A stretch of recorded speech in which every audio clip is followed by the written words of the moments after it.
हम लोगों को जो नोटिसेज आए हैं, मैंने आपको बताया सीताराम केसरी जी के जमाने के हमारे 1993-94 के नोटिसेज हमारे को आए, सीताराम केसरी जी के जमाने के। और जब नोटिसेज पिछली बार आए थे, डिमांड कल हमारे पास में आया है 53 करोड़ का। सीताराम केसरी जी के जमाने के 53 करोड़ का डिमांड कांग्रेस का 1993-94 का कांग्रेस को आया।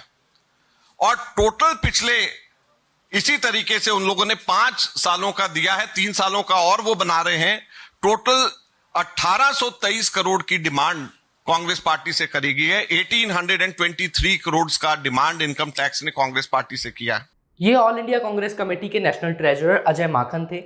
इन्होंने आज एक प्रेस कॉन्फ्रेंस के अंदर बताया कि इनकम टैक्स डिपार्टमेंट ने कांग्रेस को कुछ नए नोटिस इशू किए हैं, जिनके अंदर लगभग 1800 करोड़ रुपए से ज्यादा की रकम की मांग की गई है कांग्रेस से, जो कि टैक्स ड्यूज हैं कांग्रेस के ऊपर पिछले कुछ सालों में। इसमें एक नोटिस फाइनेंशियल ईयर 1993 और 1994 का भी है, जिसमें लगभग 55 करोड़ रुपए की मांग की गई है कांग्रेस से। अजय माकन ने ये आरोप भी लगाया है इनकम टैक्स के ऊपर कि इनकम टैक्स बीजेपी के दबाव में आकर इस तरीके की नोटिस को इशू कर रहा है। अब ऐसा पहली बार नहीं है जब अजय माकन ने ये आरोप लगाया या कांग्रेस ने ये आरोप लगाया है। कांग्रेस ने पहले भी कुछ दिनों पहले एक और प्रेस कॉन्फ्रेंस की थी, जिसमें ये आरोप लगाया था इनकम टैक्स के ऊपर कि उनके सारे जो बैंक अकाउंट्स हैं कांग्रेस के, वो फ्रीज कर दिए गए हैं और कांग्रेस कुछ भी अमाउंट वहां से विड्रॉ नहीं कर पा रही है। अब इस पर अलग अलग राजनीतिक प्रतिक्रियाएं भी आई। भारतीय जनता पार्टी के नेता रविशंकर प्रसाद ने इस पर क्या कहा, एक बार सुनिए। अगर राहुल गांधी, सोनिया जी और खरगे जी के सामूहिक प्रेस को एक शब्द में कहा जाए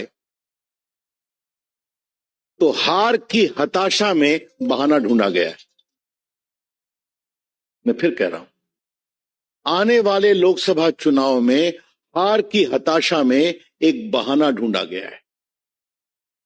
In utter desperation of imminent defeat, the Congress party at the highest level sought to create an alibi today. कुछ तो बोले। अब रीसेंट खबर के मुताबिक कांग्रेस को जो नोटिस इशू किए गए हैं उसमें 2019-20 के भी फाइनेंशियल ईयर का जिक्र किया गया है, जिसमें तकरीबन 490 करोड़ रुपए की मांग की गई है। साल 1993-94 और जो सीताराम केसरी के टाइम की बात की अजय माकन ने, उसमें लगभग 55 करोड़ रुपए मांगे गए हैं। तो इस तरह से 5-6 नोटिस हैं अलग फाइनेंशियल ईयर के, जिसमें कुल मिलाकर वो रकम 1800 करोड़ रुपए की ज्यादा की बन गई है। अब इनकम टैक्स के मुताबिक कांग्रेस के जो बैंक अकाउंट्स हैं उनको फ्रीज नहीं किया गया है, लेकिन टैक्स पेमेंट ड्यू होने की वजह से उसमें से एक अमाउंट को रोक लिया गया है। वो अमाउंट है 125 करोड़ रुपए।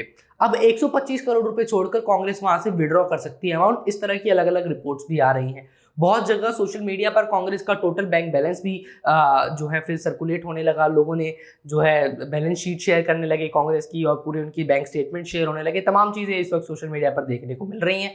अब देखना ये होगा कि कैसे कांग्रेस इन नोटिस का रिप्लाई देती है, और आने वाले दिनों में क्या ये नोटिस कांग्रेस के लिए एक चुनावी मुद्दा बनकर सामने आते हैं या नहीं।